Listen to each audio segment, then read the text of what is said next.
السلام علیکم دوستانو خراغلاست دوستانو د نواز شریف د شاهي خاندان سره ملاقات وشو او یو ځل بیا دا ثابته کړه چې دوی د خپل خاندان او دوی صرف ذاتی غم کوي د ملک غم او د ملک فکر وسره نشته دی په دغه میټینګ کې د دوی سباس مباحثه وشوله نواز شریف چې کوم دی د شاهي خاندان چې کوم سعودي ولی عهد دی د هغه نه څه ریکویسټ وکړو یعنې هغه ته څه سوال او مینت وکړو په هغې باندې به خبره کوو او درېیمه خبره د ټولو نه اهمه ده چې په دې میټینګ کې مریم نواز شامل کړه نو مریم نواز ولې شامل کړه الته خو شهباز شریف روانو شهباز شریف چې کوم دی نو ولې وی چې یاره ما دوره منسوخ کړه او د الیکشن د انتخابات حوالې سره چې کوم کیس دی د هغې د سامات د وجې نه حالن کې هېڅ قسم څه مسله دلته نشته دی ساقدار غوندې سړی زیالته کې ټیک شوله چې هغه د سره د دوی نه څه فیملی سره تعلق شته دی نږدې او شهباز شریف چې د رور دی او هغه دغه ملاقات لنزي نو ټوله خبره نن به مونږ په دې باندې کوو دا ټول حقیقت به درته وایم خو د دې نه مخکې یو وړوکی غوندې کار درسره وکړئ که تاسو مونږ له زموږ د محنت سیله راکول غواړئ نو لایک بټن او ویډیو درسره ضرور شیر کړئ او په کمنټ کې راسره خپله قیمتي رایه هم شریکه کړئ اوس راځو نواز شریف ته او د شاهي خاندان سره چې کوم دی نو د هغه چې کوم ملاقات وشو سعودي ولی عهد سره نو تاسو ته پته ده وایي په دې میټینګ کې داسې وکړلی شو چې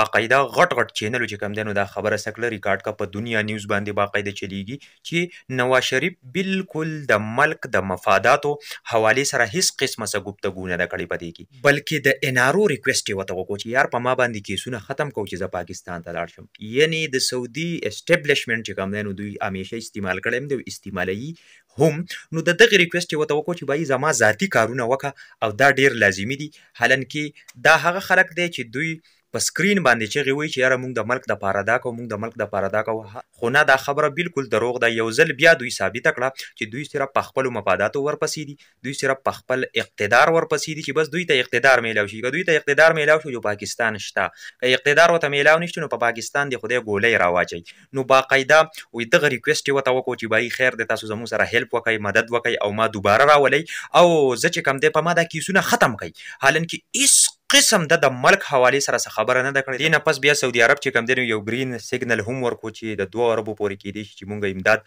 وکړو خو تاسو ته پته ده ټول میټینګ هم په دغه بیس و چې نواز شریف په خپل اقتدار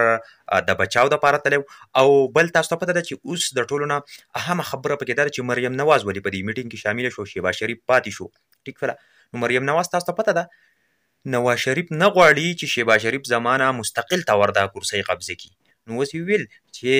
د مریم نواز یو قسم له داسې تعارف ورسره وکړو چې یاره جي دا زمونږ را روان لیډر به یو زمونږ پارټي زمونږ ټول لیډرشپ به دې ته حواله کېږي او دا به چې کوم دی نو هر څه چلوي یعنې شهباز شریف خو خیر مونږ هسې سټپنۍ په طور راوستې وختي دوره شهباز شریف سره یې وکړه خپله خو شهباز شریف اوس په دې باندې پوهېږي او که به نه پوهېږي ځکه چې هغه په هغه باندې ډیفینډ کوي خو د ټول دغه هم دقه مطلب و چې بهي